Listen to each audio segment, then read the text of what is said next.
We used two of the most advanced AI models to create two characters. We will put them face to face. Their arguments will be evaluated by 5 independent AI models across multiple criteria, scored from 0 to 100. This is AI Debates. Will abortion rights expand or contract in the coming decades? Abortion rights in the U.S. are likely to contract over the coming decades more than they expand. Below are some trends and reasons supporting that view. You can tell me if you'd like counter-arguments after. State-level bans and restrictions are increasing.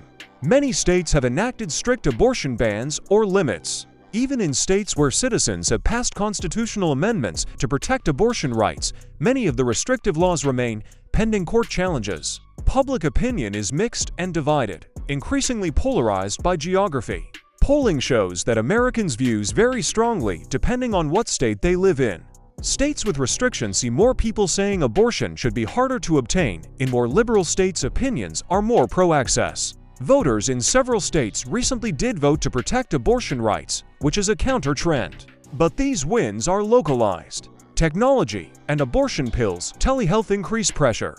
As medication abortion by telehealth and via mail becomes more common, it provides ways around state bans, or at least strains enforcement. Legal disputes over these alternatives are already underway, suggesting more battles rather than clean expansion.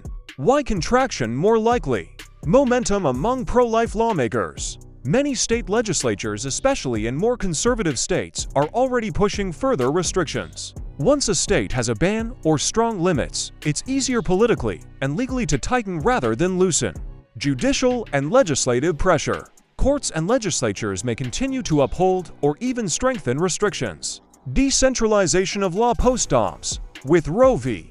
Wade overturned, there's no federal protection ensuring abortion access everywhere. States are the battleground. Where politics lean pro-life, laws will likely reflect that. Cultural and social pressure.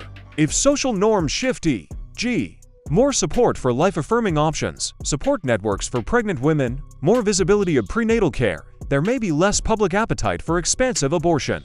Possible countervailing forces. Still, some forces could push for expansion or stabilization, stronger federal protections, or laws passed by Congress, though politically challenging.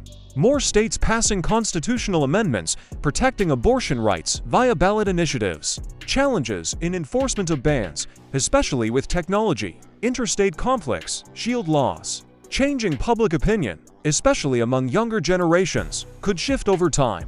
Given the current legal, political, and cultural landscape, and the fact that abortion law is now mostly determined at the state level, the likely scenario is that abortion rights will contract in many parts of the country in the decades ahead, and that access will remain highly variable.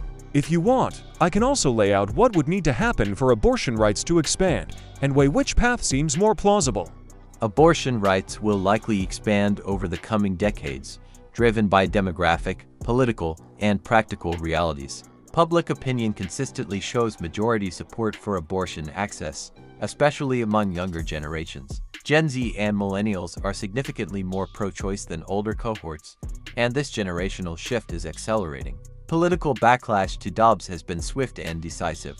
Post-Roe elections show voters consistently reject abortion bans, even in conservative states like Kansas, Kentucky, and Montana. Republican politicians are already moderating positions due to electoral losses. State-level progress continues with ballot initiatives, legislative action, and constitutional amendments protecting reproductive rights. Blue states are strengthening protections and becoming sanctuary states. Medical technology makes early abortion increasingly accessible through telemedicine and medication abortion, making restrictions harder to enforce practically.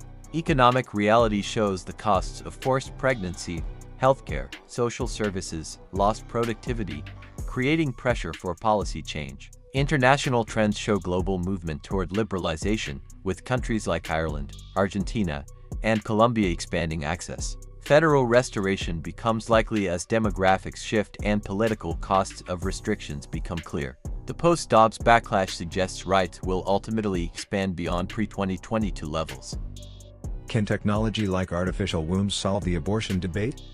Technology like artificial wombs may change how we view pregnancy, but it cannot fully solve the abortion debate. If the core issue is whether the unborn child has a right to life, then technology that allows survival outside the mother only reinforces that dignity. It doesn't erase the moral question. Even with artificial wombs, some may still argue for a right to end life rather than transfer it, showing that the dispute isn't only about dependence, but about the value we place on the unborn. Moreover, access to such technology would likely be limited and unequal, leaving many situations unchanged. While advances could offer alternatives that reduce conflict by allowing women to avoid carrying while preserving the child's life, they don't remove the fundamental moral principle.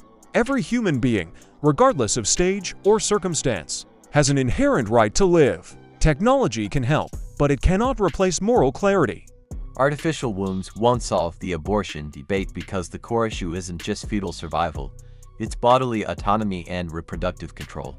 Hypothetical technology might theoretically allow fetal transfer instead of termination, but this doesn't address fundamental concerns. Pregnancy involves more than just fetal development. It's about when and whether someone becomes a parent. Parental obligations would still arise. Even with artificial wombs, the genetic parents might face legal, financial, or emotional responsibilities for resulting children. This doesn't resolve the autonomy question. Medical realities matter. Fetal transfer would still require invasive procedures, health risks, and recovery time. It's not equivalent to taking a pill or minor outpatient procedure. Economic implications are staggering. Who pays for artificial gestation? Who cares for the resulting children? This could create massive social burdens. Choice remains central. People seek abortion, not just to avoid pregnancy's physical aspects, but to control if and when they become parents. Technology doesn't change the fundamental right to reproductive self-determination. The debate will persist because it's ultimately about who controls reproductive decisions, not just fetal survival. Should abortion decisions be left to individuals, doctors, or the state? Abortion decisions cannot be left solely to individuals or doctors because they involve more than one life. The unborn child is a distinct human being, and the state has a duty to protect innocent life, just as it does for born children. While individuals and doctors play important roles in healthcare, no one has the moral or legal authority to decide whether another person lives or dies based on convenience, health, or circumstance. If the unborn is human and science affirms this, then abortion is not just a private medical choice, but a matter of justice. The state's role is not to control women's bodies, but to safeguard the rights of all its citizens, especially the most vulnerable, who cannot speak for themselves. Therefore, abortion must be addressed through laws that protect life, while also ensuring compassionate support for women facing crisis pregnancies. Abortion decisions should be made by individuals in consultation with their doctors, not dictated by the state. Individual autonomy is fundamental. The person experiencing pregnancy bears all physical, emotional, and economic consequences. They're best positioned to weigh their health, circumstances, family situation, and values. No one else lives with these consequences. Medical expertise is essential for safe, informed decisions. Doctors provide crucial information about health risks, fetal development, treatment options, and individual medical factors that politicians cannot understand from legislative chambers. State interference represents dangerous government overreach into intimate personal decisions. Politicians lack medical training, don't know individual circumstances, and shouldn't control private healthcare choices. This creates precedent for government control over other medical decisions. Collaborative decision-making between patients and doctors ensures informed consent, medical safety, and respect for individual values. This model works for all other healthcare decisions. Constitutional principles of privacy, liberty, and bodily autonomy support individual choice with medical guidance, not state mandates. The state's role should be ensuring safe, accessible healthcare, not making intimate medical decisions for people. Is abortion a tragedy, a right, or both? Abortion is a tragedy, not a right. It is a tragedy because it ends the life of an innocent child and often leaves lasting wounds on the mother, father, and family. Calling it a right transforms something destructive into something to be celebrated or protected, which distorts the very idea of human rights. True rights safeguard life, liberty, and dignity. They do not authorize the taking of life. Many women who choose abortion do so under pressure, fear, or lack of support, which makes the situation even more heartbreaking. Society should respond with compassion, not by enshrining abortion as a freedom, but by addressing the circumstances that drive women to feel they have no choice. Abortion is not empowerment, it is the loss of two, the child's life and the mother's peace. Therefore, abortion is best understood as a human tragedy, never a genuine right. Abortion can be both a tragedy and a right. These aren't contradictory positions. Personal tragedy exists in many cases. Wanted pregnancies ended due to fatal abnormalities, health crises forcing impossible choices, or circumstances that make parenthood devastating. The emotional pain is real and shouldn't be minimized. Societal tragedy lies in the conditions that make abortion necessary: lack of support for families, inadequate healthcare, poverty, violence, or educational barriers. These represent failures we should address. Fundamental right exists simultaneously: the right to make intimate decisions about your body, health, and future. Rights don't cease to exist because exercising them is difficult or painful. Complex emotions are normal. Someone can support abortion rights while personally finding the decision heartbreaking. Many who have abortions describe mixed feelings, relief combined with sadness. Policy implications matter. Recognizing tragedy should inspire comprehensive support systems, better prevention, and compassionate care. It shouldn't justify removing rights or adding barriers. Respecting both aspects means supporting people through difficult decisions while working to reduce the circumstances that make abortion feel necessary, not eliminating the option when it's needed. Which vision, pro-life or pro-choice, leads to a more just society? The pro-life vision leads to a more just society because justice begins with protecting the most vulnerable. A society that denies the unborn the right to life creates a hierarchy of human value, where some lives are expendable based on age, dependence, or wantedness. That erodes the very foundation of equality. By contrast, the pro-life vision affirms that every human being, regardless of stage of development or circumstance, deserves dignity, protection, and care. This vision also calls society to support mothers, fathers, and families with compassion, ensuring that no woman feels forced to choose between her child and her future. True justice is not about maximizing individual autonomy at the expense of others, but about recognizing and safeguarding the inherent rights of all.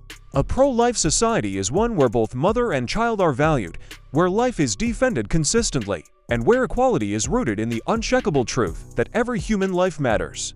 The pro-choice vision creates a more just society by upholding fundamental principles of equality, freedom, and human dignity. Individual justice requires trusting people to make intimate decisions about their own bodies and futures. Justice means respecting human agency, not imposing uniform outcomes regardless of circumstances. Gender justice demands reproductive equality. When one sex can be forced into parenthood while the other cannot, we create systematic inequality that undermines women's full participation in society. Economic justice improves when people can control reproductive timing, escape poverty through education, and plan families they can support. Forced pregnancy perpetuates cycles of disadvantage. Healthcare justice requires medical decisions between patients and doctors, not political interference in private healthcare. Evidence-based medicine serves justice better than ideological mandates. Constitutional justice protects minority rights from majoritarian tyranny. A just society doesn't force religious or moral beliefs on everyone through law. Compassionate justice recognizes life's complexity. Rape, incest, fatal abnormalities, health crises require individualized responses, not blanket prohibitions. True justice supports comprehensive systems that value both reproductive choice and robust support for families, allowing people to thrive regardless of their decisions.